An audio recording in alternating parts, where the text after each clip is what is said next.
angle works is even if you sit normally, you look like you're way fat and laid back or something. Like I learned that from like Roger Ebert. So that's why he's always leaning in when he was talking to Siskel. Oh, we're live, by the way. Yeah. Stardate 14041.238. This is the Part-Time Movie Guy podcast. I'm your host, Bin Lee. With me, as usual, is my co-host, Vanessa Cozini.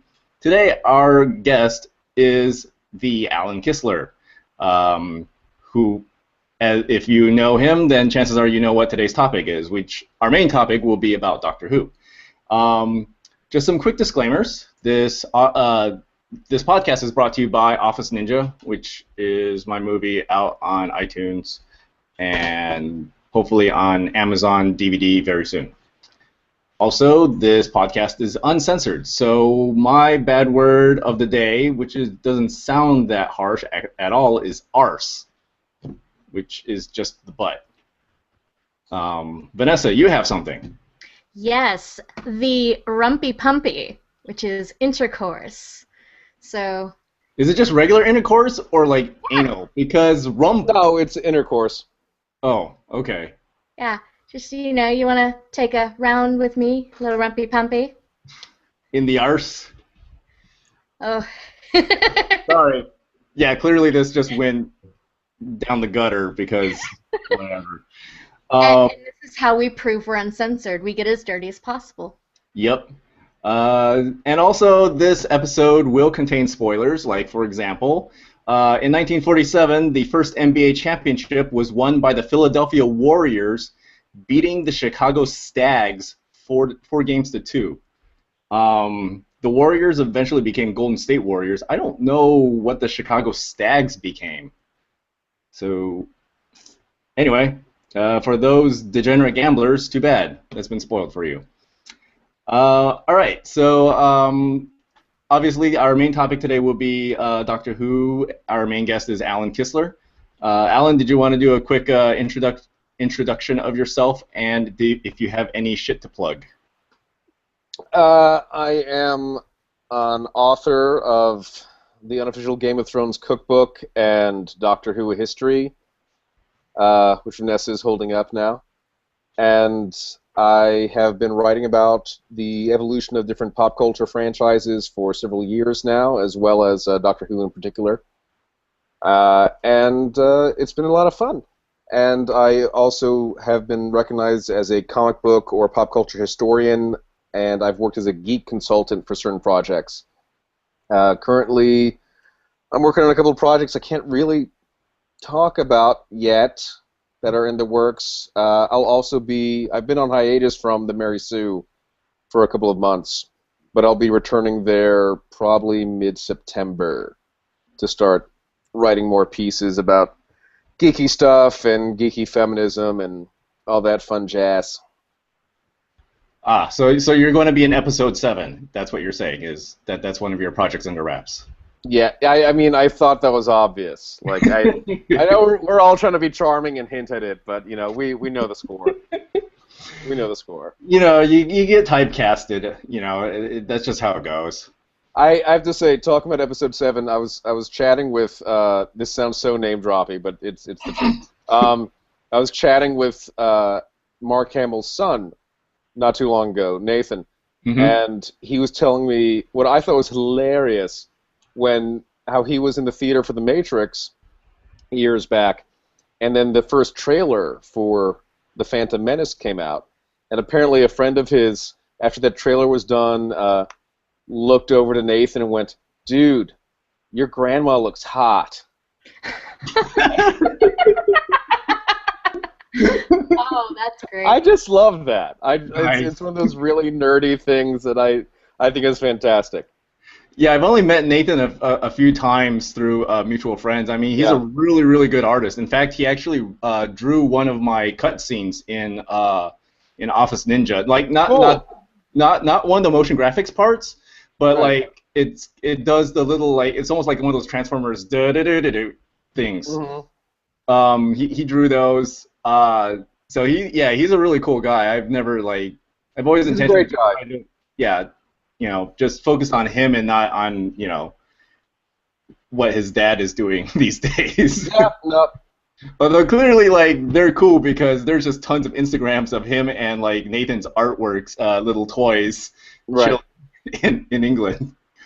All right, but yeah, enough of that, I guess, for now.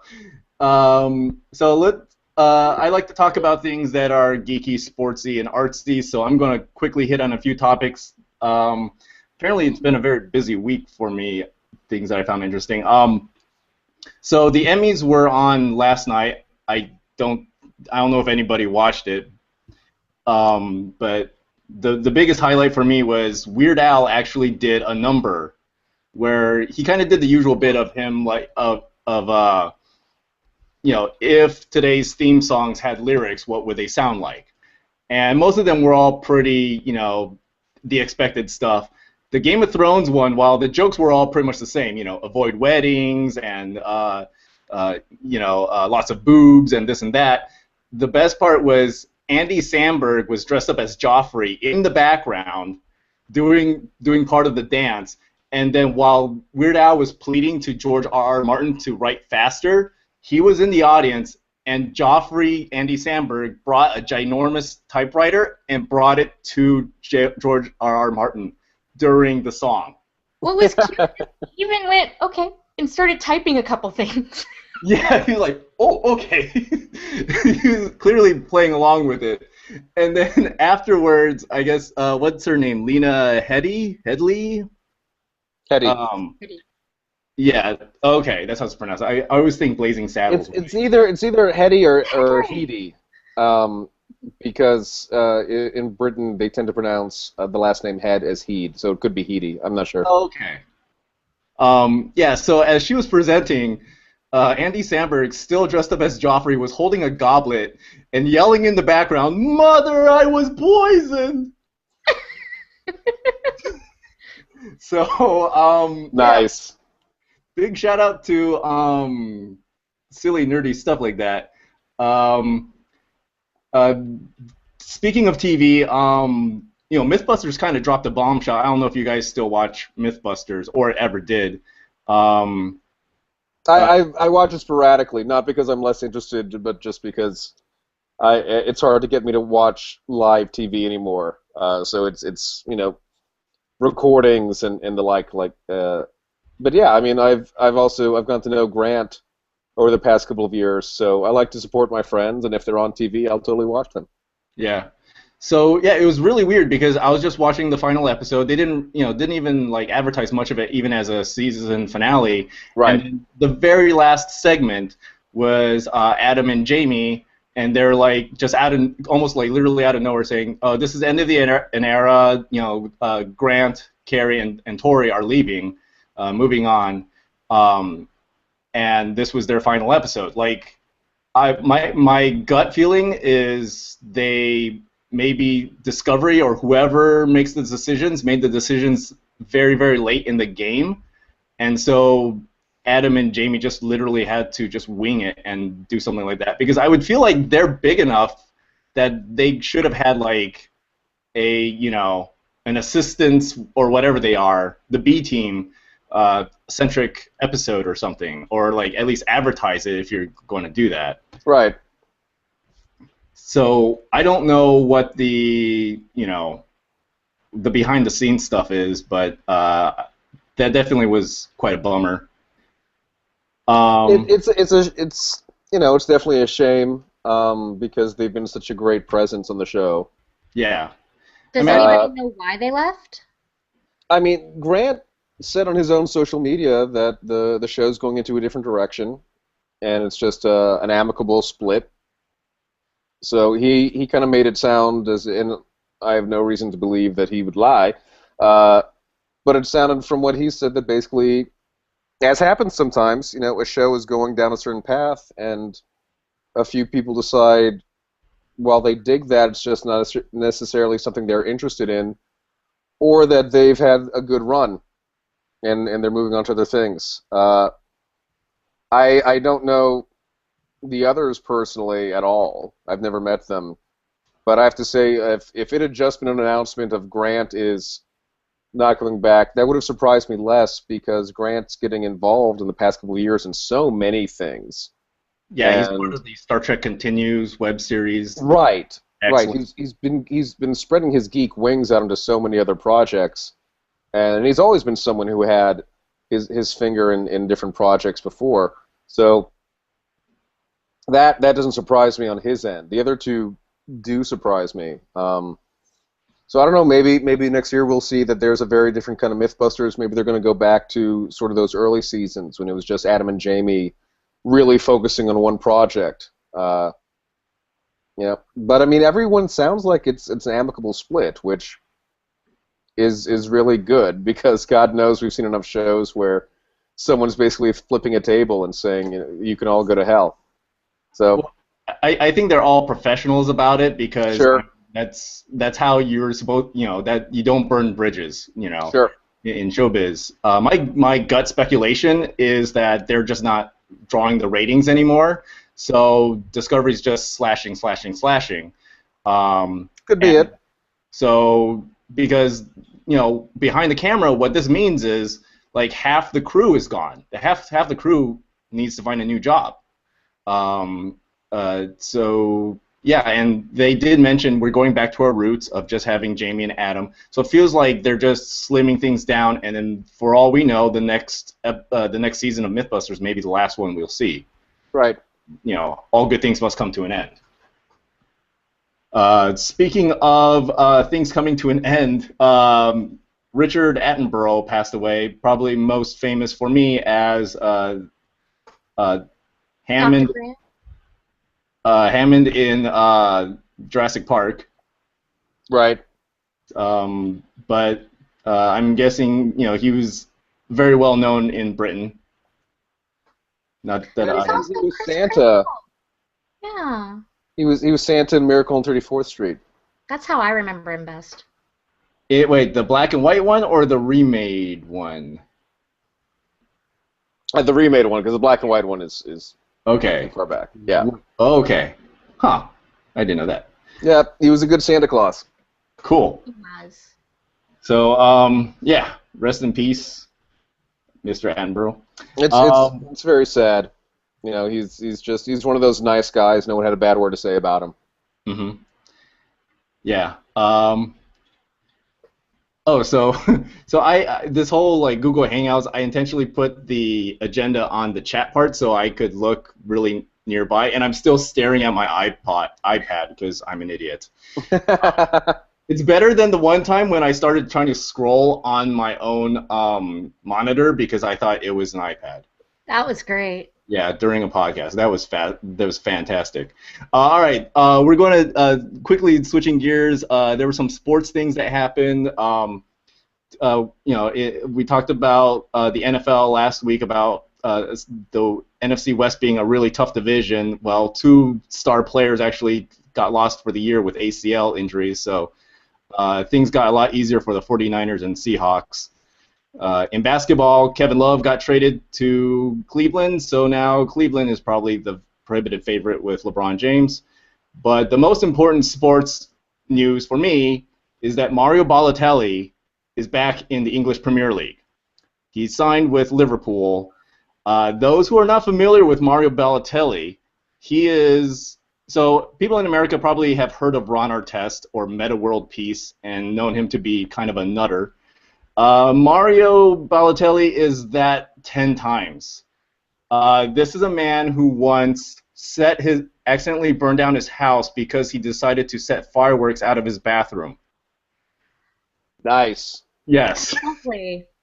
But yeah, he's a fantastic footballer, but yeah, I'm just glad to see like there's going to be more antics that I can watch and enjoy from a distance. So, it's speaking of, and so I don't know how to transition to that, but there was some interesting tech geeky stuff happening. So have you guys heard of the Techtopus scandal? You know what that sounds like? It sounds like... I've seen enough hentai to know where this is going. I know it sounds like tentacle porn, but sadly it is not. So apparently, there's been some damning emails of collusion between the big animation studios. We're talking Pixar, we're talking DreamWorks, we're talking Sony, we're talking all of them, of intentionally not poaching each other's animators, giving them more money. And this has been apparently been going on since early 2000s. There's been emails, and these are the bigwigs. We're talking about Steve Jobs. We're talking about Disney's head, not Eisner, the other guy. Anyway, and even like Ed Catmull, who was one of the founders and technical creators of Pixar, just having very specific emails saying, so basically, like when Sony came aboard and decided to start hiring computer animators, they would entice them with good paychecks, and the big email, Disney and Pixar would email each other, say like, "Did you hear what Sony did? They're taking our guys." And so like they've actually gone down and talked to the other studios to get them involved, so they all agree that all the animators will be paid just around this much, regardless of where you go. And they intentionally do not recruit from each other's studios or stables. I mean, it's definitely kind of a bummer to hear, this stuff going on. I mean, it's show business, it's cutthroat all the time, but, Wouldn't the unions have some type of say in that? So here's the thing. Anything related to animation does not have a union. You're kidding. No. This is why, like, people, Disney hated the unions. Yeah. I mean, so here's the effed up thing is, writers, you do not get a writing credit as an animator. Everything you wrote for Pixar, it does not go to your WGA. It does not count as a WGA project at all. So this is partly why animation can be so cheap, is you can keep hiring these people who are so desperate to get into show business that you can take advantage of them, to pay them lower wages, make them work long hours, to create something for kids. And so it wasn't until, so there was no way for the animators to form a union to know that, hey, wait, this is, what's been your wage these last 5 years? They've been the same? Well, that we should look into that.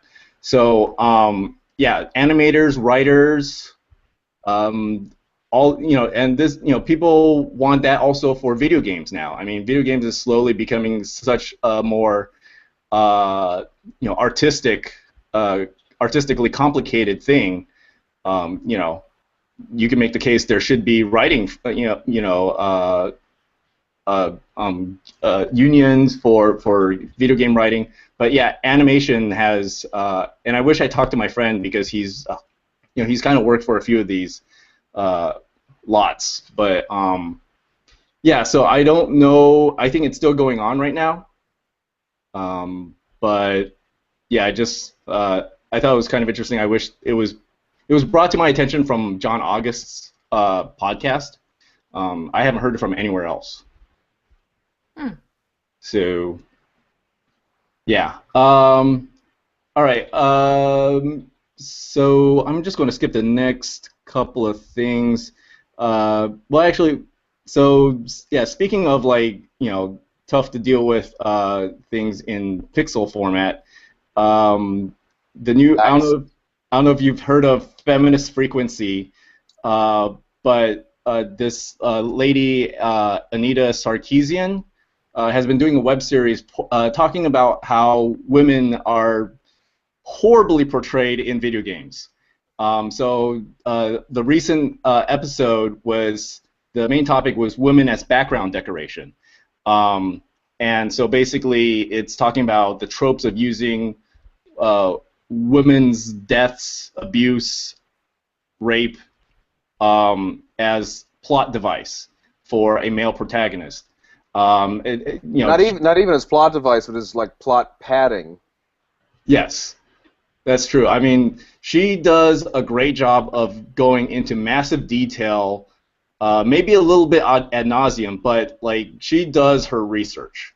and what points out parts of the game and explains how this is watching this having this cinematic, well, not cinematic, but what's the word, recurring, Montage.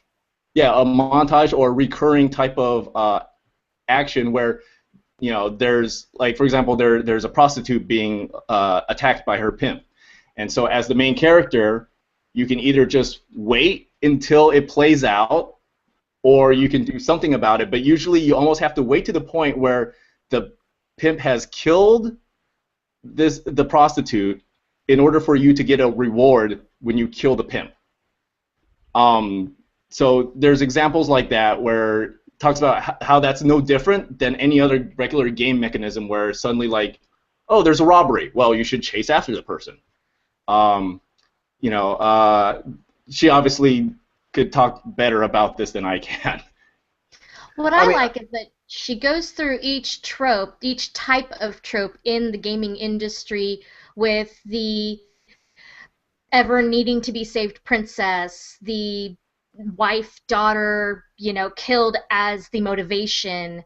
She goes through these and she really just details it out, and she gives you a history of the different games. Like, I think what was great was once she did the history of Star Fox, which, Oh, yeah, and I she haven't talked seen that about how one. oh, it was really good. She talked about how there was going to be a new game, and it was going to have a female, and she had the staff, and she was really Oh, cool. right, yeah. And she ended up just becoming like a 5-minute segment where she was just frozen in ice and needed to be saved. And they used all of the fight segments and just juxtaposed the male characters on, and just made it another Star Fox game. Yeah, I remember that. It's a great series. I'm a huge fan of the Feminist Frequency series. I was able to run into her, Anita, at GeekGirlCon last year, and we had a great conversation. Primarily started talking about Doctor Who, but Imagine that. and we were sort of discussing favorite doctors and whatnot.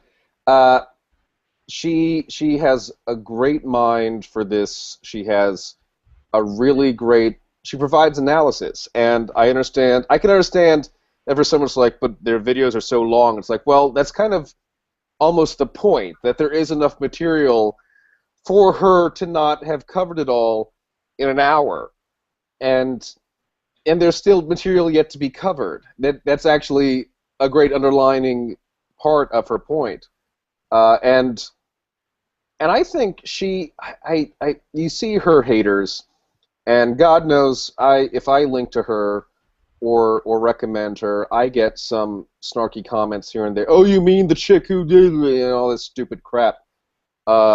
Fortunately, for my end, that's the minority of things. Whereas I know some friends of mine who are female will get much more argument if they link to her, because that's how haters work sometimes. But I always find it absurd, not just for its own sake, but just at the beginning of each video, she tells you it is possible to enjoy a game or a product or a story and still recognize that there are things to criticize about it, and that she's not saying some of these characters, if they fit into tropes, have no value outside of it, but we should be aware of the tropes. And to me, I'm thinking, well, if you open up with that, how can there be so much defensiveness? Like, she's just pointing out some stuff of, hey, we keep doing this same thing over again. And in any situation, if you're pointing out, hey, all our stories are fitting into one flavor, don't you as a consumer want a variety? Don't you want to say, like, you're right, we should do something different? And it's absurd to me, some of the hate and some of the defensiveness turned into attack mode that some people have done. Yeah, she even posted how her Wikipedia page was defaced by a huge, just said all kinds of interestingly weird, horrible things, to where once you clicked on it, it was kind of obvious. They put in a picture, some porno picture as her picture, and said she was some, it was really, really obvious and distasteful. And it's so interesting how I believe that you aren't really attacking the right issues unless you're being attacked for it, you know? Unless somebody is getting, you know, really angry at you and There's some doing merit to that. something. Yeah. Yeah, No, so it's I loved there was one person who complained I saw like, but if she keeps doing these videos, it's gonna change how games are done. And I thought, yeah, That's that's for the the better. point. the It's point. Yeah. it's also it's just this whole thing of anytime someone says, but this is the way things have been done, or this is what's familiar, I'm like, that's almost never a good reason to hold on to something. Yeah. Historically, ever. And it's so funny to me what they as if okay, maybe if the next Grand Theft Auto doesn't have prostitutes who can recharge you if you sleep with them, then that's going to ruin the franchise. Like the previous games you owned will vanish from your shit. What the fuck is the problem here, guys? It's so stupid.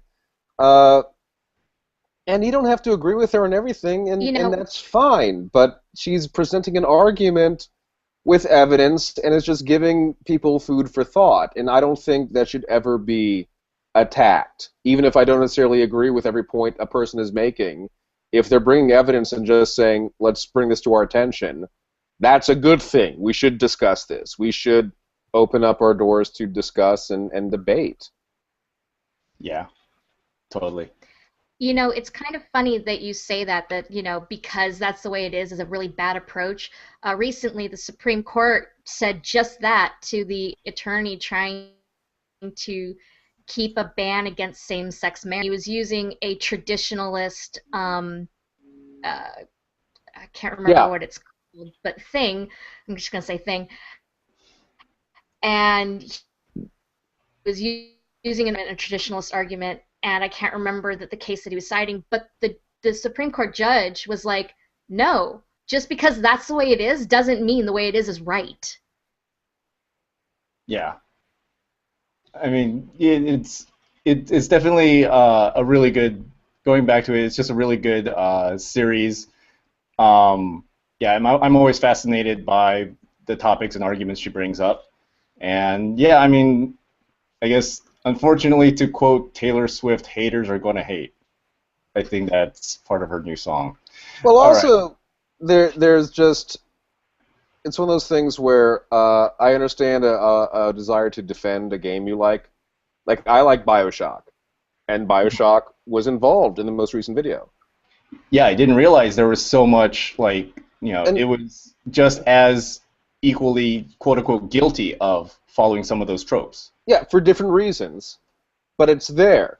And for me to have a game that I am familiar with and enjoy, and someone points out to me, well, there's this thing here that's kind of bothersome. That's a good thing to bring that to my attention. Just like where I can say, you're right, that is kind of messed up. Yeah. I can still appreciate a lot of the game. I can still appreciate that I had a good time playing it while pointing out, oh yeah, same thing anytime there's a weird thing and a lot of not just geeks, but a lot of people who consume pop culture where there's also that, well, if you don't love it, then you hate it. It's like, no, there are so many levels of enjoyment in between. I enjoyed Guardians of the Galaxy, but can recognize that there are story problems with it, absolutely, and there are characterization problems. And it's a shame that a team that usually has 2 to 3 women in the comics has only one woman on the big screen, and that she falls into the good woman team member fights evil woman team member trope.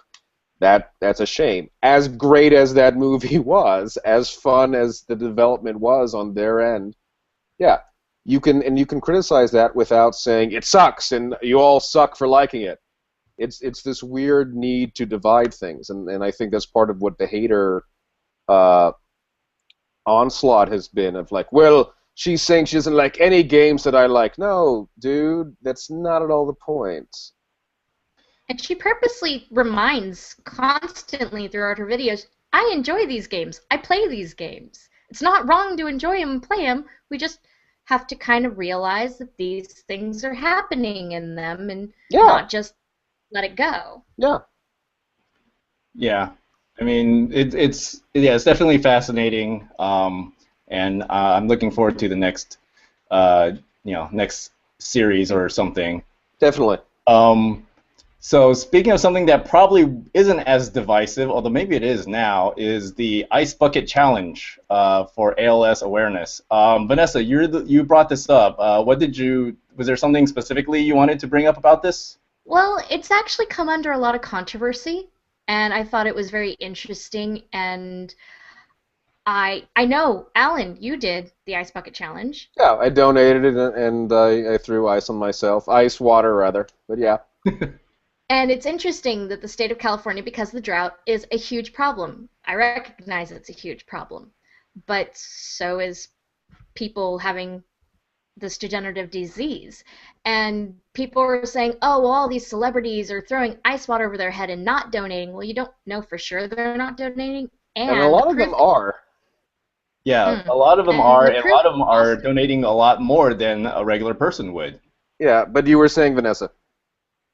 that the interesting thing is that they've raised over $15 million in comparison to how very little they've raised in the past. This is the most I think the organization itself has ever raised. I think it's up to about 35 million now. Yeah, Wow. I thought I heard something, to that Yeah, number. it's definitely in the 30s now. And there is something to be said about public awareness and, the first time an actor says breast cancer Yeah, or AIDS or yeah, ALS. And I'll be honest, even though I grew up, constantly, in different hospital settings because that's where my parents work, I actually didn't know what it was. And hmm at first I thought it was ASL, which is sign language, which is actually kind of funny because one of the celebrities did it in sign language thinking that's what it was. So I Oh wasn't the only God. one. I'm not sure Very if she different cause. donated to the ASL Foundation. That would be interesting to know. But I didn't know about it.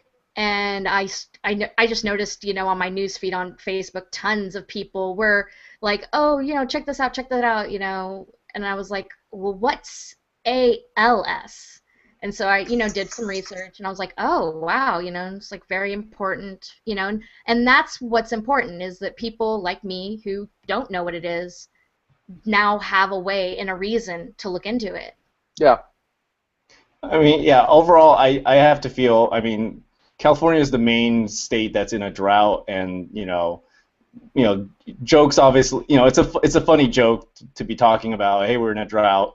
But I think overall it's just a tremendous net gain in terms of awareness and raising money, Well, what's overall because with the internet and everything, it's just this is one of the times where the internet can be used for good, helping to spread some because it's also a fun stunt to do.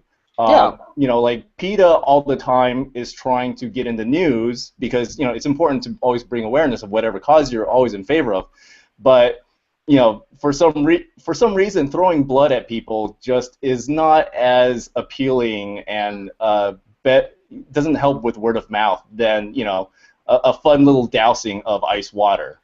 Also, there are so many arguments you can make about, well, if throwing some ice water on your head causes even just 5 people to donate $5 each, that's not a waste. That's not we're just throwing water away for no reason.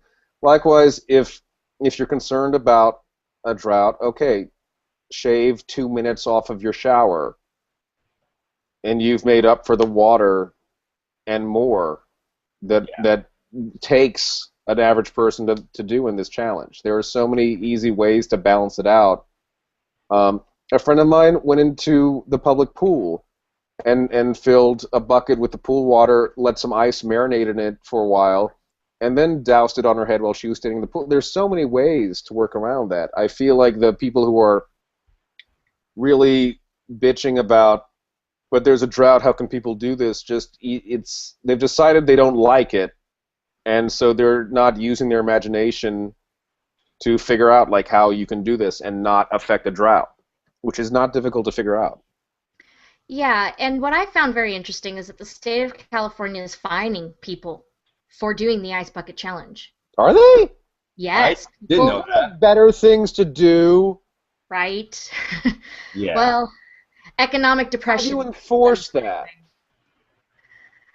I don't know, but I've read a lot of articles about people, never celebrities, just regular people who really can't afford fines, getting fined for doing the Ice Bucket Challenge. And the thing that I find ridiculous, normally people waste more water brushing their teeth than they do with a bucket of water over their head. Exactly. That's exactly what I'm saying. Like there are so many other ways to work around whatever concerns you have. It's ridiculous. Yeah, well, how the hell do you enforce? That's so stupid. That's so stupid. It's like, what are you checking people's backyards and you know, are you checking the source of the water? Like, F you.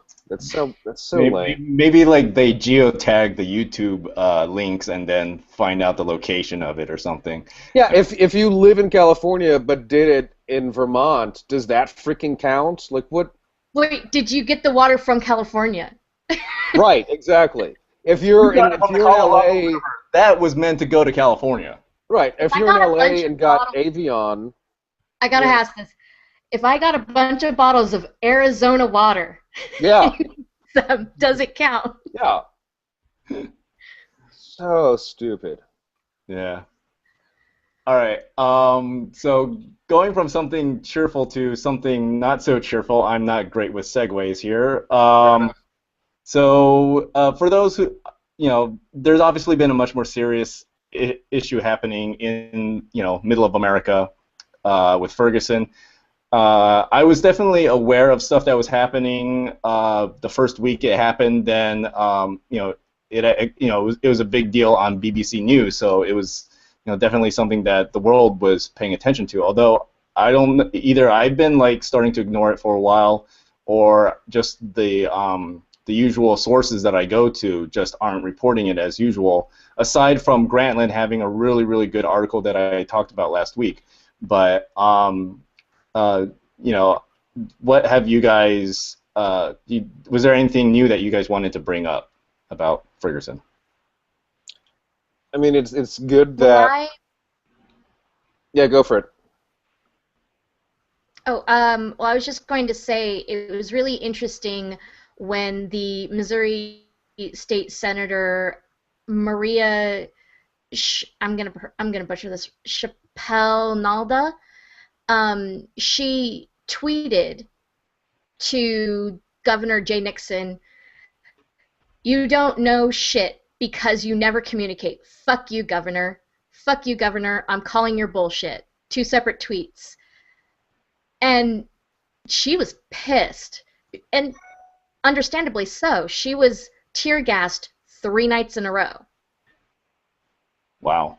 For being part of the protest and at the state county fair. Huh. She even tells a story about how she saw a pregnant woman, 6 months pregnant, being forced onto the ground, where the police were like, on the ground, flat on your face on the ground. She's 6 months pregnant. That just... Well, yeah. I mean, that the situation has calmed down a bit, finally, that this is not having a nightly thing. But it was ridiculous that for 3-4 nights in a row, you had police tear-gassing people who really were just standing there. And, okay, some of them are shouting at you. I don't give a crap. I mean, this comes down to part of the argument about the initial shooting, where some people are saying, well, a lot of people, if they felt their lives were threatened, would react this way. Okay, but the reason why you need to hold cops to a different standard is that they're trained to not react like every other person when they're in a bad situation. That's the whole point, is you're being trusted with a gun and with handcuffs and with this authority, So we can't have you act like everyone else. Same thing with the military. You are trained to not immediately fall into fear and instinct and all that jazz. What punishment he may or may not deserve, like I have no idea. Like they need to investigate it, they need to figure it all out.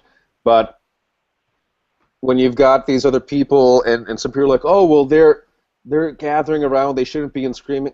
They're in the middle of a street that's freaking empty, and they're protesting something which we're in a culture that has prized the art of protest, as long as it's peaceful.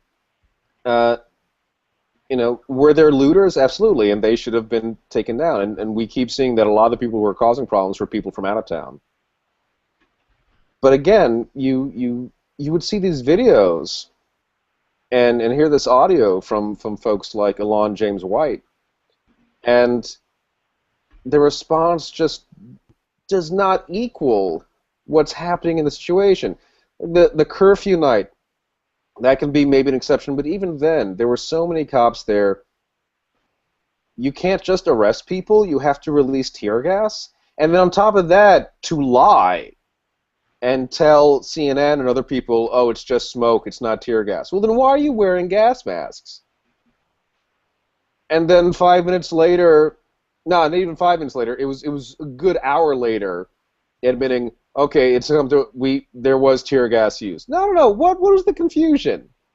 Because we weren't confused. We saw people vomiting and rubbing their eyes and with intense, and people were tweeting, I have been gassed. Also, that 911 was hanging up on them when children were tear gassed even. Mothers were being hung up on 911. Yeah, and it's again, they're just the response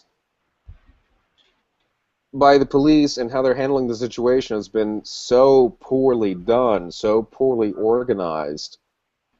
And then the second or third night, when there's no curfew, and they start responding again to a bunch of people standing still, it's like there were maybe 100 people there, certainly less than 150.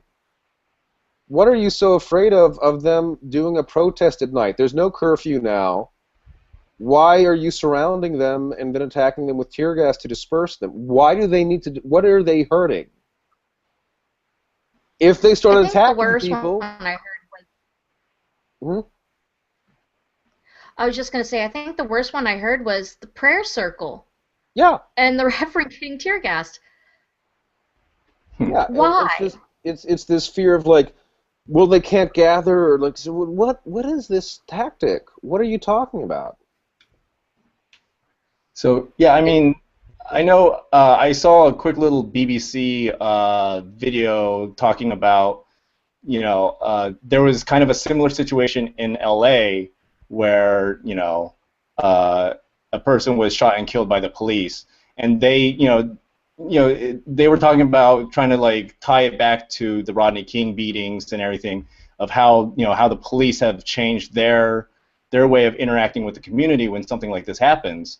Obviously, it was not as bad as Rodney King beating, but basically they showed how when the person was shot and killed by the police, the very next day they held a town meeting where the police chief was there.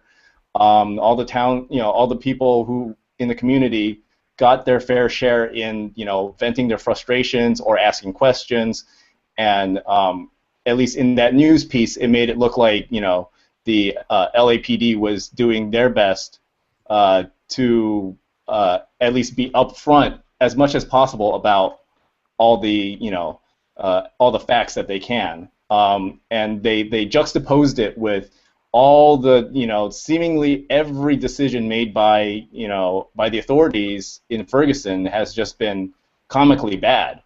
It's exactly upfront info.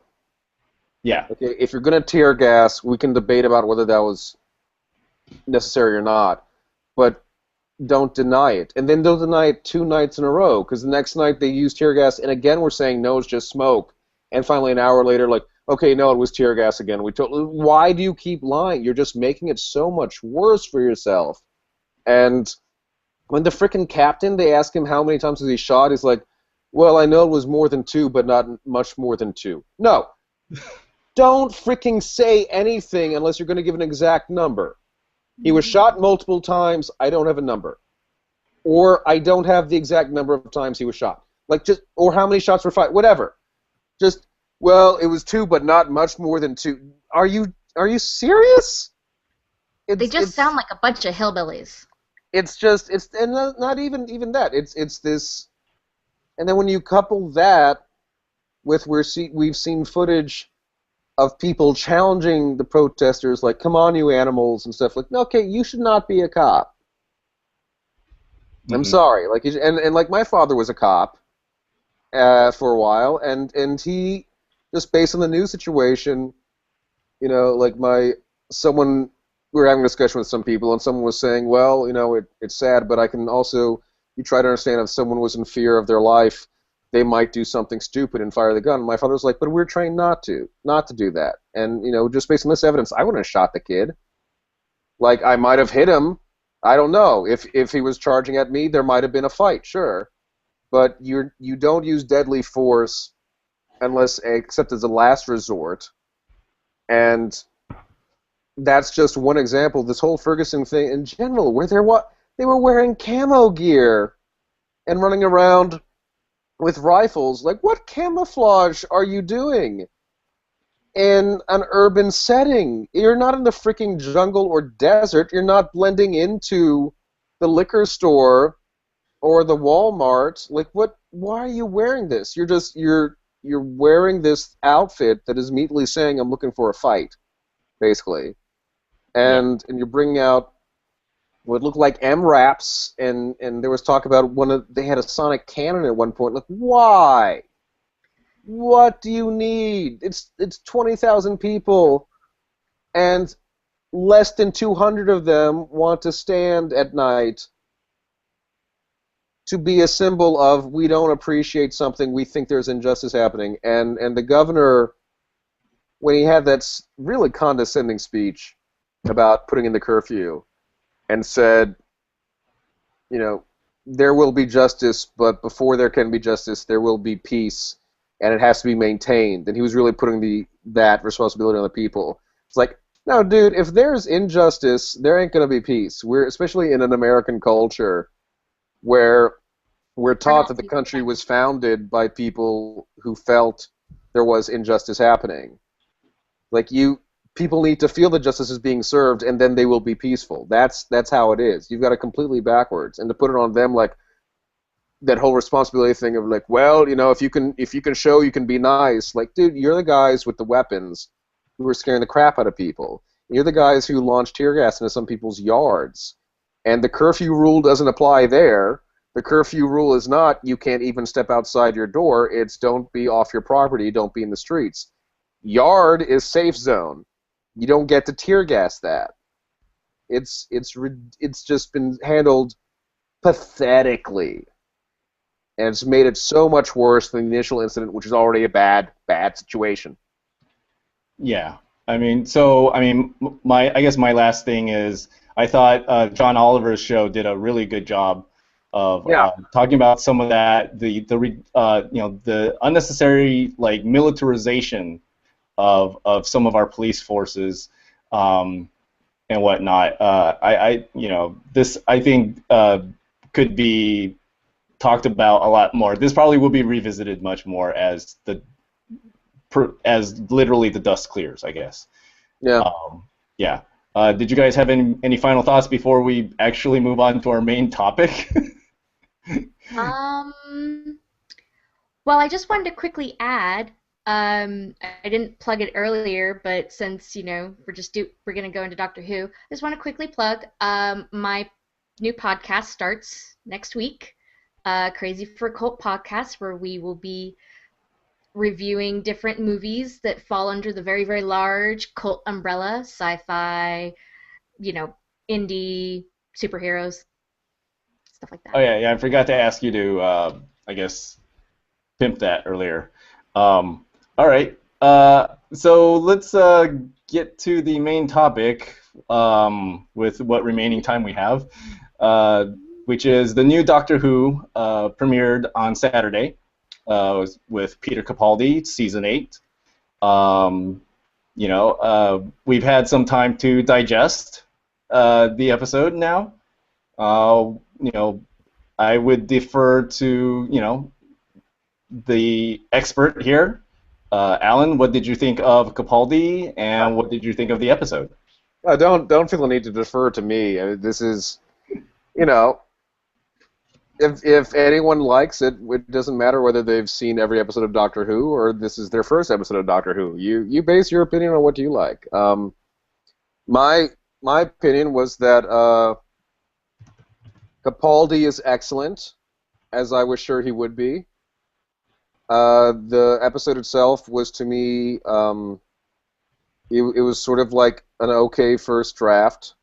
It had a lot of great ideas in it and potential, but a lot of that potential wasn't reached. There were wasted opportunities, and I also have very personal feelings, not very personal feelings, but just the way that people have traditionally treated a new Doctor's first adventure is to treat it as sort of the pilot to a new era of Doctor Who, so that you really don't have to know a lot. And even Russell T. Davies took it even a step further, where every season he did, the exception maybe of season 4, was sort of a pilot, again, if you'd never watched Doctor Who before. So Martha's first episode could have worked as someone's first Doctor Who episode because she's discovering this for the first time, and you're having the basics explained to you. With Christopher Eccleston, because they were having a little gap at one point, they deliberately made his middle episode, Dalek, another pilot, where that opening, the cold open, they quickly tell you some basic facts about themselves, and about that Rose is a family, and what year she's from, and they pepper the episode with that. They were trying to introduce you to this, and especially with this new Doctor, and especially the way Matt Smith's final episode was done, where it wrapped up a lot of hanging plot threads and mysteries. I was really hoping and looking forward to new era of just, we're starting fresh, let's hit the ground running, new Doctor. Clara will fill in people on what the Doctor's deal is because she's familiar with him, and I was thinking, man, Clara's going to have some great insight on this because she has met every Doctor, so regeneration is something she totally accepts, no doubt, and it's something that she's totally familiar with. And even if she doesn't fully remember meeting every Doctor, as we were told repeatedly that she did, we also had a big special where she teamed up with 3 of them simultaneously. So here's someone, who's going to have a very different experience than Rose, who is the only other modern age companion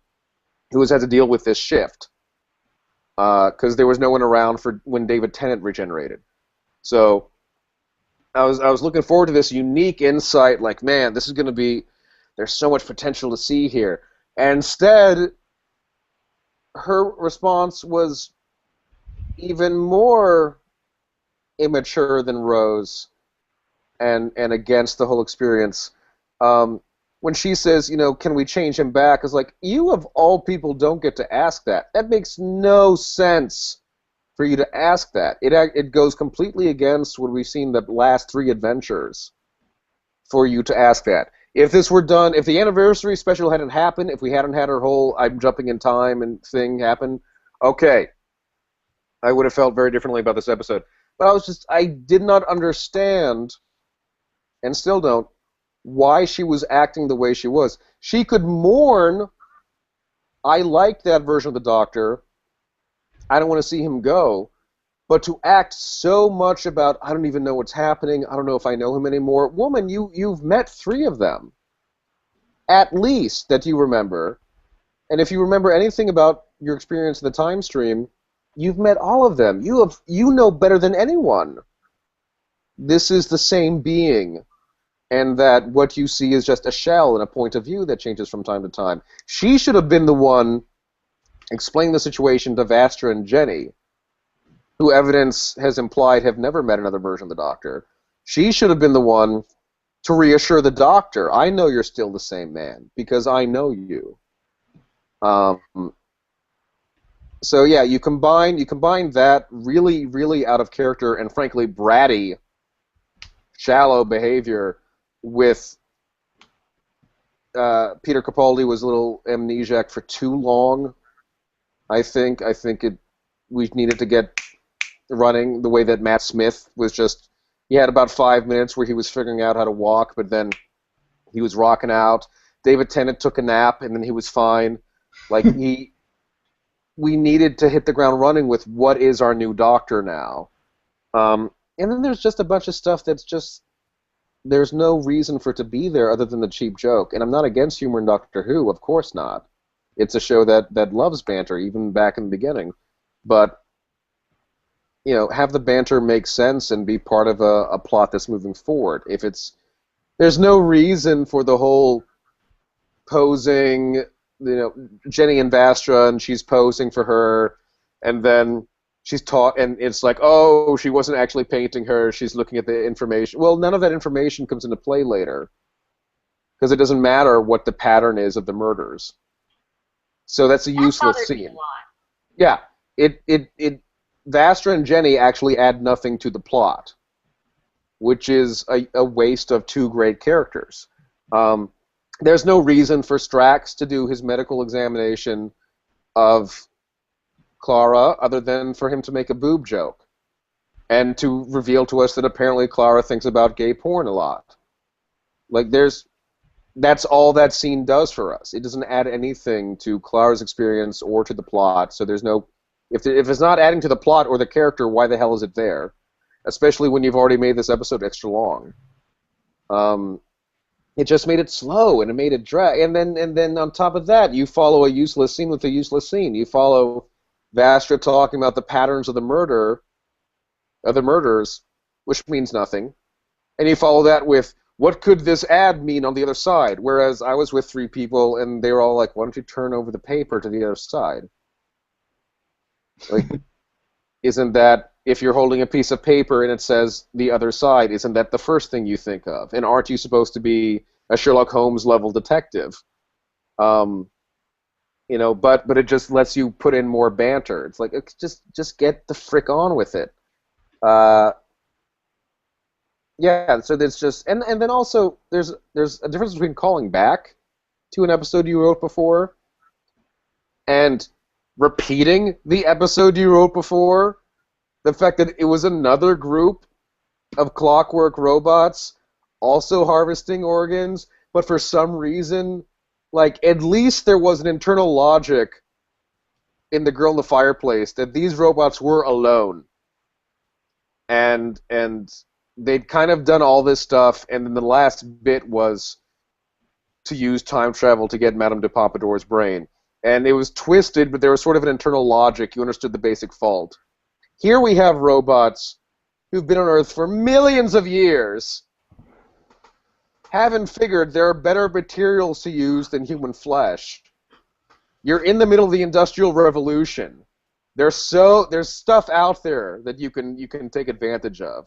Torchwood exists. Steal some of their alien tech. Go over to Cardiff, break in, steal some crap. And this cyborg, just like, oh, you're dumb robots. Well, the cyborg isn't really dumb. From the looks of it, he's able to have these conversations with the Doctor and has some level of introspection. It's like, well, okay, then why the hell has he not figured this out? And why has he rebuilt himself so much but decides that half his face doesn't have to be there? Like, someone in London is stopping this guy. That's another thing. They seem to not have any internal consistency with how London reacts to the strange and unusual. It's funny that they think the dinosaur is alive somehow, and then burning the dinosaur alive is a great way of saying history hasn't changed, because 5 years from now this will just be that one day where some people say they thought they saw a dinosaur, and some people say, well, where's the evidence? And that was clever, burning the dinosaur, although it was really sad to have, in 2 seasons in a row, a dinosaur murdered in front of us for no apparent reason this time. But you've got Vastra, who talks about she wears her veil because she's in Victorian London. But then the first scene, she's standing in the sunlight with her veil off, talking very openly in front of a crowd of people. No one seems bothered by Strax. It's just, well, is Victorian London far more accepting than history and culture has allowed us to believe? Like, what the hell? It's a lot of sacrificing character for the sake of the ideas of the plot, whereas I'm of that belief that the plot and the story should serve the characters. And if something would be out of character for one character to say, give those lines to someone else. Figure it out. And the phone call pissed me off. I love Matt, but that phone call pissed me off. I've been rambling. So please jump in but again, there are parts I like, and I thought Capaldi was great, and he had one bit that for me was what more the episode should have been, was show, not tell. Mm-hmm. David Tennant, one of the best parts they did there was the hugginess when he first showed up, which told us this is not Eccleston. And then he has Christmas dinner with his family.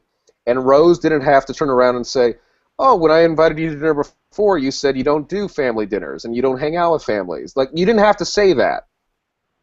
If you knew Eccleston, you understood this is another difference between the incarnations. If you didn't know Eccleston, that's fine. The 10th Doctor's just the kind of cat that likes Christmas dinner. It was show, not tell. It let you see how this Doctor would be different. Whereas in this episode, there are about 3 different times they bring up, well, no flirting this time, and maybe 4 different times, like, well, it's not your boyfriend. It's like, okay, don't keep telling us... Really. Yeah, don't keep telling us this is how he'll be different than Matt. Let us just see that. An example of show, not tell was when he's pouring a drink for the cyborg, and he had that wonderful line, you know, I have a terrible feeling I'm going to have to kill you.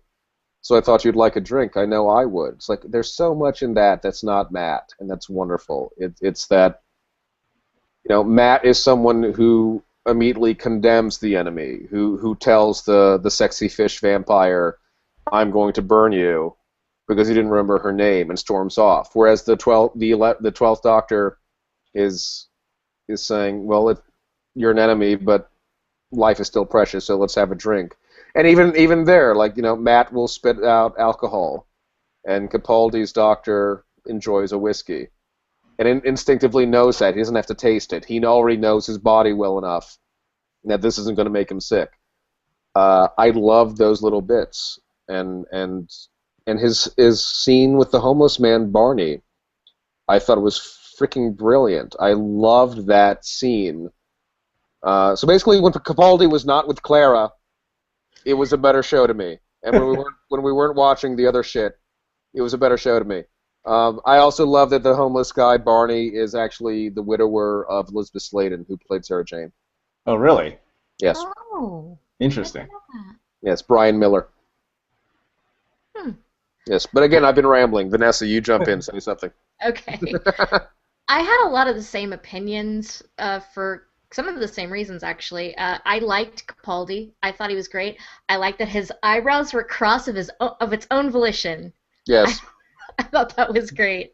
I really enjoyed him. I enjoyed, you know, his version of the Doctor, and I enjoyed that he just kind of went all in once he got going. That took a while. Yeah.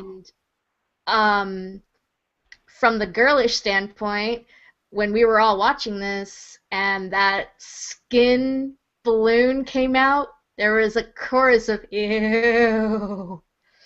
That was so disgusting. It's gross, and it's not necessary. It wasn't. It's not necessary. There are materials available that the cyborg could have used just as easily and more effectively.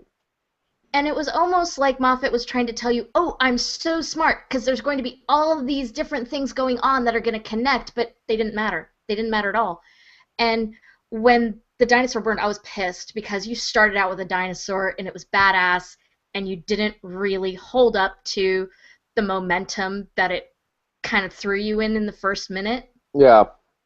And when they burned the dinosaur, I'm like, okay, my first thought was how Matt Smith would have reacted to a creature from another time being burned by humans.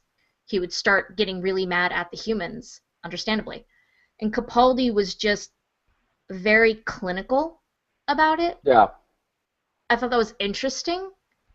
And at the same time, it was the one thing I really did want him to be angry about. But that's just me. Although, on that same note, he shows an insight based on who he is that the others don't, in that they're trying to figure out who would burn a dinosaur. And he looks at it as a murder. Yes. And I thought that was a lovely touch of, again, the Doctor does not think like us. Which he shouldn't. He's an alien. There's...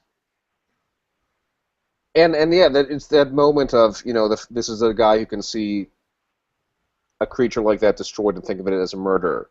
And that's nice, but I don't think that justifies the dinosaur, frankly, being there that long either. It just felt like you're really just having this here to have a special effect and say, look at how cool it is that we have a dinosaur. There are a couple of cool parts around the dinosaur, but it just doesn't live up to its hype. It doesn't, and that's the problem with a lot of it. There's a lot of shallow stuff, like okay, it's great that Vaster and Jenny have this Crouching Tiger, Hidden Dragon entrance when they say Geronimo, but my question was, where the hell were they hiding? How did they know, to do this? Let me get my SUV to drive through that plot hole. Yeah, it's just like, were they really just hanging out there? Likewise, there's a shallow level of danger with the whole, how long can you hold your breath? And it's like, okay, the way that it played originally, fine. That can work, and I understand you're calling back to blink. It's the same thing. How long can you not blink? Like, all right, fine. But as soon as you have Clara have them hold their breath again during the battle, it's like, wait, so these robots are really freaking stupid. So they could literally be fighting you, and the minute you hold your breath, they forget that you're not one of them. Which I thought was absolutely ridiculous. It is ridiculous because then it means, well, there was no real element of danger when Clara was walking among them earlier. She could have just been... and they would have left her alone again. It also means then that a minute later, there's no element of danger. When they're about to getting to a point where they need to breathe again, just hold your breath again. Obviously, they're this stupid.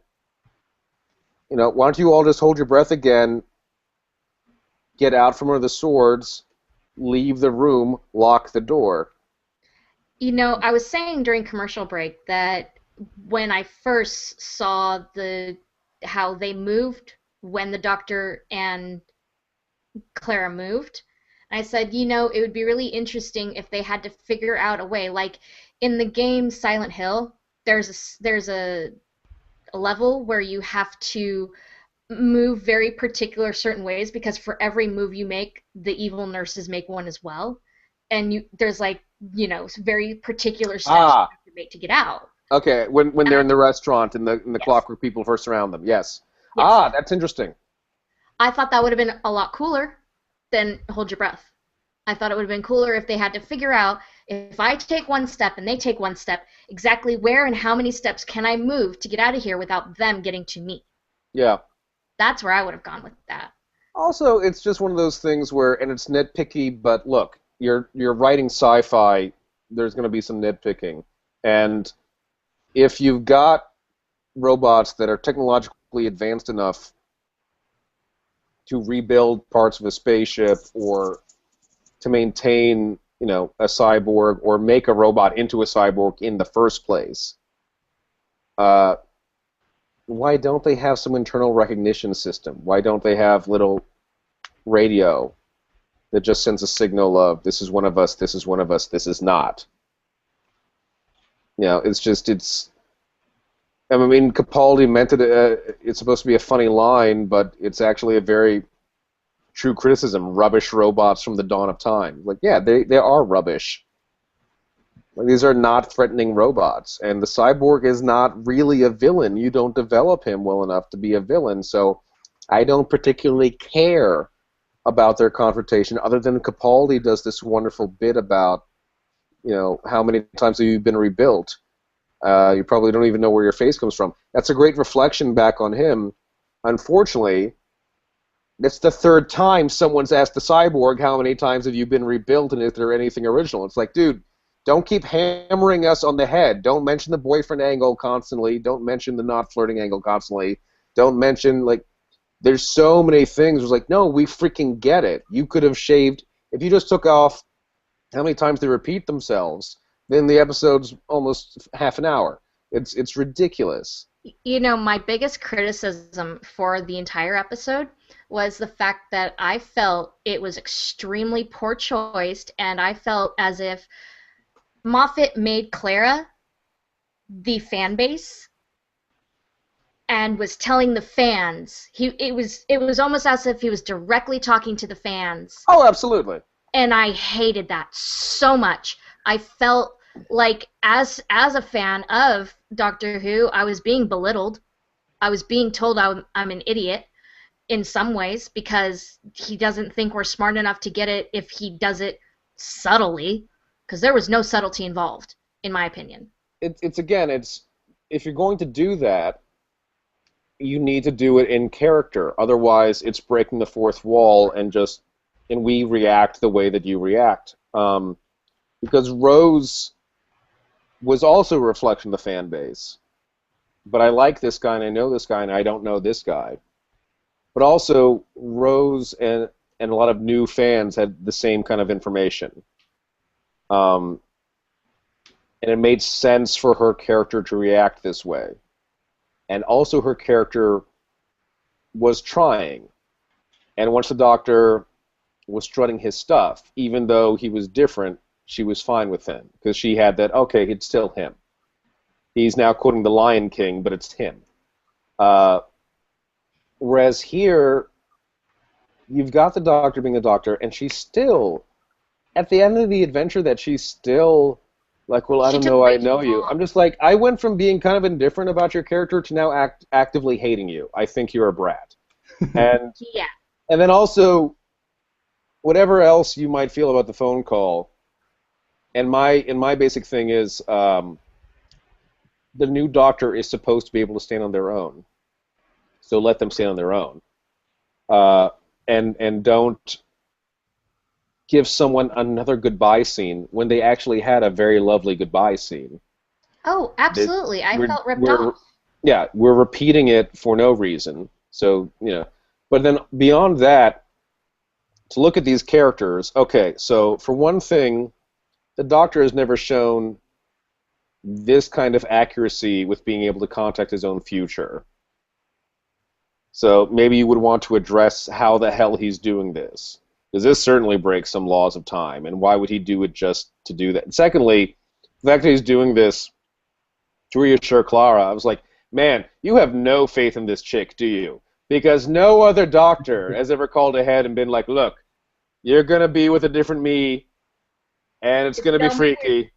But it'll just... No, he's trusted, like, okay, Sarah Jane might be freaked out, but, it's Sarah Jane, and if she stays with me, awesome, and if she feels differently, well, we'll deal with that, whatever. Like, he told Rose, I'm going to change, but, we'll see what happens. He didn't tell Rose, just give me a second, and, like, text Rose of the future, hey, so however different he looks, it's still me, don't hate me, please. It's like, man, you just have no faith in Clara, do you? This is... A lot of times I feel like the fan base sees themselves through the companion, and Moffat took that too far, and I felt like he stripped away everything that was interesting about Clara's character. I liked her before this episode. I thought she was genuinely interesting as being the impossible girl.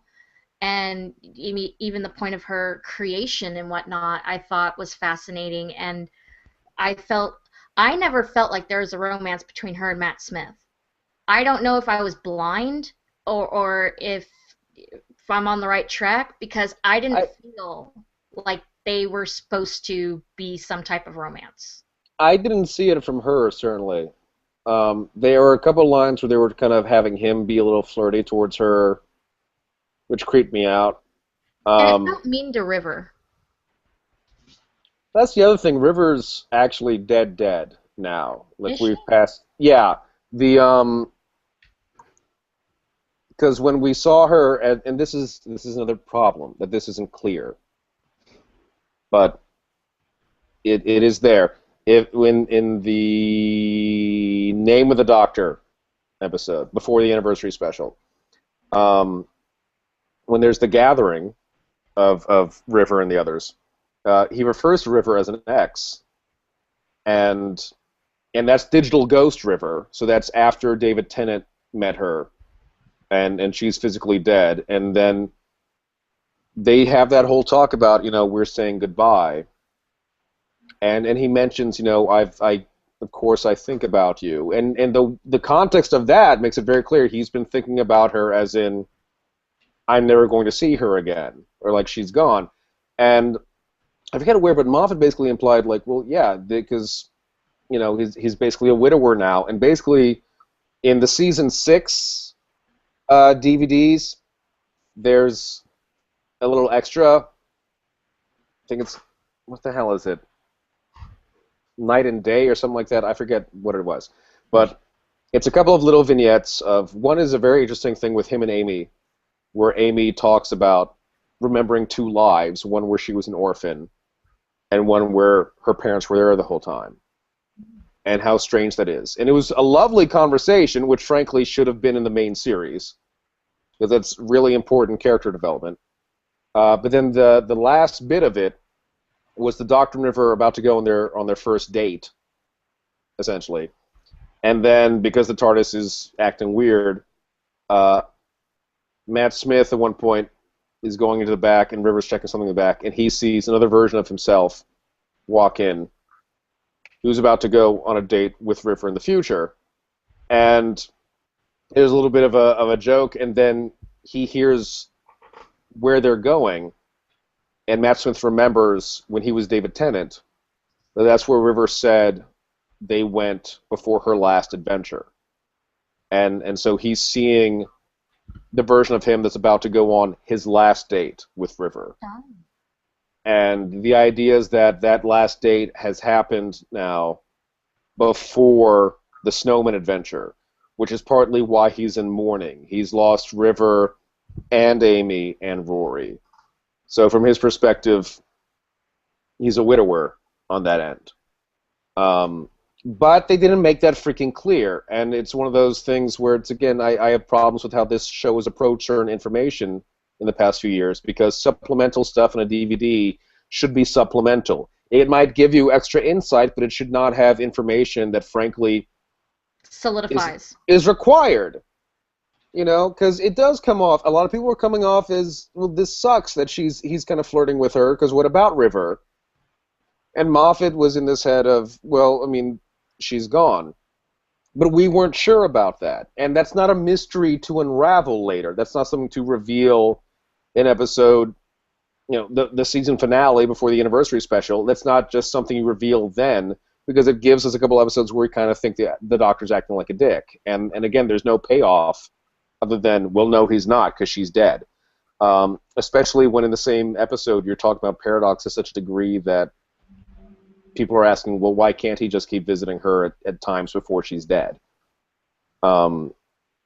It's I mean, that's another thing, that the Paradox stuff has been played so much. If it's again like you're cheating any story consistency by doing things like the phone call into the future, because if he's that powerful, if he's that able to manipulate time and space, then why doesn't he go back and rescue Rose from the parallel universe? Why doesn't he do all these? Why doesn't he go back and fix Donna in a way that would really work? It makes him too much of a god unless you bring up lines about why it's an exception that he can do this. If he had said, normally, I've never been able to do this before, contact a companion in the future, but the regeneration energy I'm filled with is giving me this extra talent, but being this close to the crack means we're in a weak point of time, and I've been able to figure. One line would have saved that with Right, you can just throw like techno babble at that. Exactly. And in Doctor Who, it doesn't even have to be technobabble because Doctor Who is traditionally more about the concept. Yeah. You know, Eccleston symbolized that beautifully in his very first episode. You know, how are you going to stop the Plastic Man? And he holds up to the tube, anti-plastic. Doesn't matter what the hell that is. He made it, and he's prepared. Fine. Yeah. You know, it's about the concept. So all you have to do is say something about, well, the crack is letting me do this, or whatever has just happened is letting me do this. And then you have at least a story explanation of like why and how this can happen that doesn't deflate anything else and give it any less meaning. And if they had even had that line, I might have felt differently about it. But instead it's just, this is fan wank to me, and it's disappointing. And it doesn't add anything because it's just emphasizing that Clara has no faith in herself. It has no faith in the Doctor and is somehow forgotten the last 3 episodes of her experience. You completely negate any character development in an opener, especially in an opener. Yeah. I thought that was absolutely horrible. But what about this new chick at the end? Evil River? That's a good way of putting her. I mean... Oh, look, another psychopath in love with the Doctor. Where have I seen you before? So, like, has there been any hints about her, like, about who she is and stuff? Because she does this weird little chomp thing at the end. Yeah. She's just evil Mary Poppins. Okay. Her name is Missy, and that's about all we really know. Right. I'm already seeing fan theories erupt here and there, and it's cute because there's this desire, and I get it. There's this desire to connect it to long forgotten lore of classic Who or the novels or the audio dramas, and well, it's the internet. It's what we do. I mean, ever since Lost, this is what we do. Right. I had a friend who perfectly. Sorry, go ahead. Oh no, go ahead. I was just saying, I had a friend who perfectly put it. She said that the fans are always more creative than Moffat. Ooh.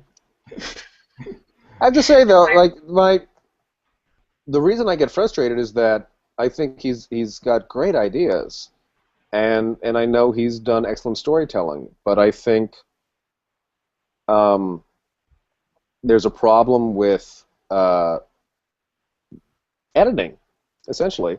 Russell T Davies, although I had problems occasionally with him too, of his approach to the Doctor, I think as I've been looking back on it now, had a more solid show. There was a more solid consistency, and I think a big part of that is that Russell T Davies had about 3 or 4 editors, story editors, each year.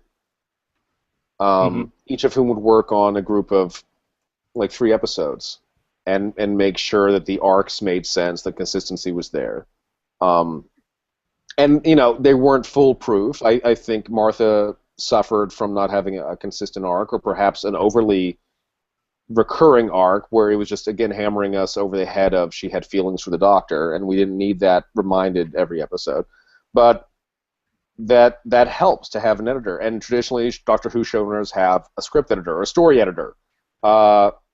Stephen Moffat has not had any story editors in any season of Doctor Who, except for the anniversary special, which was also a very solid adventure for anything else that was in it. And that when you're lead writer of the series and you're executive producer and you're going on set all the time and you're pretty involved in the marketing and convention appearances and you're basically being your own story editor, I think you're setting yourself up for not realizing the lost potential, or that certain things need to be explained, or that certain things don't need to be explained, and no one's there telling you no, or well, Steve, this doesn't make that much sense. Why don't we pad this out? Or, you know, why is this here other than you think this is cool? Yeah, I mean, there's definitely, like, it's the same issues with why directors tend to have, their own editor to help point out, hey, this is not clear enough, or no, you're doing this too much, et cetera, et cetera, et cetera. I mean, there's very few that are able to do everything together, and congrats, but not everybody can be like that. And there's no fault in it. There's no flaw in having a script editor or a story editor, or in having another producer maybe spend some time on the set. That's fine. That's delegating responsibility, especially when you're also working on Sherlock. And Sherlock, I think, has been much stronger than the past couple episodes of past couple seasons, rather, of Doctor Who. And part of that is that you've got Stephen Moffat and Mark Gatiss together. And Mark Gatiss is absolutely so. One, already you've got the task divided. You've got two people working in this. So you've got checks and balances. And also Mark Gatiss is a guy who came up with Stephen in a lot of the same ways. They have a great love and respect for each other. So he's absolutely a guy who can tell Stephen, I don't think this works. Yeah, and maybe it's also just easier to tell a more better told story with only 3 episodes, even though they are like 90 minutes long, than 13. I mean, sure, there are so many other factors. That is a very absolutely. But yeah, so we are definitely in overtime now. Okay. So it sounds like we've been bashing a lot of Doctor Who. So let's, I guess, end on a high note, and I guess, for the last parts, what parts you really liked, and what are you looking forward to? I mean, I definitely, felt like Capaldi had some weird moments, like still feeling himself out. Some of his delivery was a little bit stiff, but I definitely am really digging the grumpy doctor. I feel like it may be definitely a shout out to like the original Doctor, and also I thought his speech about he was pointing out to the robot, when the robot said the view from up here is beautiful, and he was and the Doctor was, no, it's much more beautiful when I'm down there. That's like a perfect. That's such a wonderful speech and a metaphor to explain, because the Doctor really is a god compared to humans, that and this has always been a theme of his character, is his fascination, his love for humans, along with other species, but mainly humans. And his point about like, you got to be down there to really understand. I thought that was wonderful. And that's almost a summation of one of the major reasons why he left the Time Lords, because the Time Lords were so removed.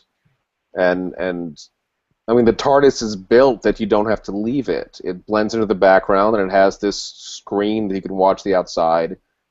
And he's not that kind of a cat. He wanted to meet people and hear their music up close and talk to them about what you think about religion and the stars and your art. And he wanted to actually see the universe, not study it from afar or read what other people had found about it. So yeah, that moment is wonderful. Yeah, I think Capaldi did a lot of great stuff. I think there's no doubt in my mind he's really given thought about who his Doctor is, and that we're going to see a draw from some of the earlier Doctors, because that's what he grew up on. He grew up on the first Doctor. And this was very much a first Doctor, kind of ninth Doctor. He's on your side, but don't freaking push him.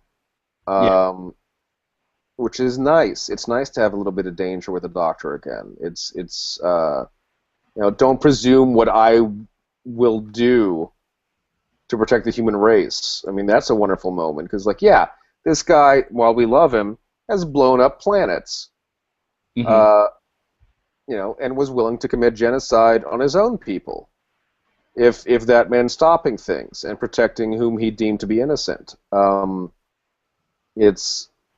There should be a danger and a great sense of power with the character. I think the new look, I'm going to have to take some getting used to. I keep thinking there should be something added to it, like even if it's just a smiley button or a peace sign or something, because the Doctor is Tom Baker pointed out it wasn't just him. Everyone gives him credit because he had the scarf, but he's pointed out, look, if you go back to the first Doctor, he's anti-fashion because he doesn't quite get it right. It is an alien attempting to do Earth fashion, and every time there's something off. The first Doctor is dressed like a Victorian gentleman, but has these checkered, almost pajama-like pants, and the second Doctor looks like a hobo in pastel colors, and the third Doctor looked like he was on his way to an expensive dinner party, but via the 70s with these velvet coats and ridiculous opera capes. And you have Tom Baker, who sported all these bohemian looks, but then had serious, like Captain Kirk boots and the scarf. And there's always something. Even Eccleston was maybe the most stripped down version. But even he had these inconsistencies of, nothing would change except the shirt, and that was cute. And David Tennant, he's got sneakers, and the fact that he has two suits, but they're bizarro versions of each other. Like there's always something like slightly off fashion with him, and slightly eccentric. So I keep thinking, I wish there was a peace sign badge. Well, maybe he'll add something to it or something. We'll see. Yeah, we'll see how it changes. Yeah. Matt Smith took a couple episodes, didn't he, to get his look down? I mean, he had it pretty down that first episode, and then, like after a season, he started wearing different coats, and started changing kind of the cut of his wardrobe, and it reflected. This is an older Doctor, so he kind of looked like he was dressing older. His first season, they had a really nice thing where the bow tie color changes depending on whether he's in the future or the past. I never noticed that. Yeah, it's and it also changes back and forth in the episode Amy's Choice, where they're going between seemingly two dream worlds. It's a different color in each reality. That was sort of emulating. Russell T Davies came up with the idea that the time tunnels should have sort of a color code to them. So when you saw the TARDIS flying through a red time tunnel, it was heading into the future. And when you saw it heading through a blue time tunnel, it was heading into the past. But that's been kind of dropped since the new couple seasons began because we haven't seen the time tunnels ever. Right. But yeah, I liked that bit. And the thing is, well, that's a personal preference. It's certainly, I'm not against the costume. I think it looks great on him. I think it is a nice callback to Capaldi said he was trying to kind of evoke the first Doctor, both elements of the third and the ninth to a degree. Like he kind of liked the ninth stripped down look, but wanted that touch of velvet that kind of emulated the third Doctor's capes, and also to have this sort of gentleman appeal that the first Doctor had. And what I think is nice about the costume is it doesn't necessarily belong to one era. No. It could be a guy in the 70s, it could be a guy in the 50s, it could be a guy in the 1890s. And I like that he's wearing some serious shoes. Because I always think the Doctor's got to have good shoes, because the amount of running and the alien environments he's on, I'm like, the Doctor's got to have some good shoes. They've got to be able to take some damage. Yeah, got to be able to do that. His whole outfit and his whole look kind of reminded me of a conversation I had with an older gentleman that kept dyeing his hair. And I was like, older can be refined. It could be like good wine. And that's what the Doctor looks like. He looks like a glass of good wine to me. I mean, that's lovely. Oh, thank you. The way the red is inside of his coat, and very, and he doesn't, care that he's got these crazy eyebrows and this whitish gray hair, and I think he just looks stunning. I think, and I hope they get into it. I mean, the fact is, he should be dead now. He should have died. He used up his limit, and he should have died. And now that he has a new lease on life, a new regeneration cycle, that's going to make a guy rethink his, all right, I'm living on borrowed time, a significant amount of borrowed time if I treat things right, and I don't just get zapped to death by a Dalek. Maybe it's time to take some things seriously they didn't take before. I would like to see them approach that of like what this experience of a second lease on life really means for him, and hopefully we can see that as soon as he faces some old enemies. If the voice from one of the trailers actually is Davros, then I'm looking forward to that, because Davros he's a delightful recurring villain, because unlike certain villains where the Doctor kind of hates what they stand for, like Davros is someone the Doctor personally hates. Absolutely. And I love when you can have the Doctor really just hate someone. Like even the Master, I hate what you've become, but we were friends and we grew up together. Whereas Davros, like, no, he freaking hates Davros. This guy makes his blood boil, and I love that. So yeah, I mean, yeah, definitely at the end, near the very end, the Doctor says it's time to kind of make up some of my mistakes. So this does seem like it's kind of like a bit of a redemption type of arc or something. Vanessa, like, I guess, do you have any final thoughts? Sorry to, like, I think we gotta cut it to an end soon. Vanessa, you didn't get a chance to, what parts did you really like and whatnot about the new Doctor? I am going to repeat myself, and I love that his eyebrows are crossed of his own volition. I thought that was lovely, how he talks and how he is and how grumpy he is and how he doesn't even understand why he's so grumpy. And I like that. I like that he's a bit angry and a bit vulnerable and a bit refined. And I like him. I hope that they don't keep Clara the way she is as of this episode. Yeah. And I really, truly hope that they give us what we're waiting for since the 50th, which is getting Gallifrey back. We know it's in a pocket universe. We know that he knows this. So don't drag it out. Yeah, cool. Alan, did you have any final thoughts? Sometimes there have been several Doctors who have a bad first adventure. And then they rock out. Tom Baker's first adventure is really not that impressive. It's sort of a mediocre third Doctor adventure that he's in. But then he went on to have the arc in space, which was interesting, and then he did Genesis of the Daleks, which is one of the historic major epics of Doctor Who, and actually kind of starts the Time War. So I am optimistic. I'm hoping that our season can pick up a little bit and really start going down a new path. I hope the Dalek story is good. I don't think you should ever have a mediocre Dalek story. And likewise, I hope the Cybermen really come back in a big way, because I think the last couple episodes really weren't great in making them seem as a threat. They were decent episodes, but it was more decent because of the other characters, not because of them. So yeah, we'll see what happens. I wouldn't mind not touching on Gallifrey this season, but next season you got to do something there, and there's so much potential of what you can do with it, especially because there are some great Time Lord villains out there, and if Gallifrey survived, then the Master's there. And Rassilon, the founder of Time Lord Society, who was a psychotic maniac. So that would be interesting if he were back in power. So yeah, there's a lot of potential there. Let's not just, it's there somewhere. Let's not play that game. Let's get to it. Right. Yeah, and let's let Capaldi really show his teeth. If you don't really significantly change Clara, then let's get a new companion next season. Because I feel like her story's kind of come to an end. She's done what she had to do. Yeah. Unless you really change her. Which you can.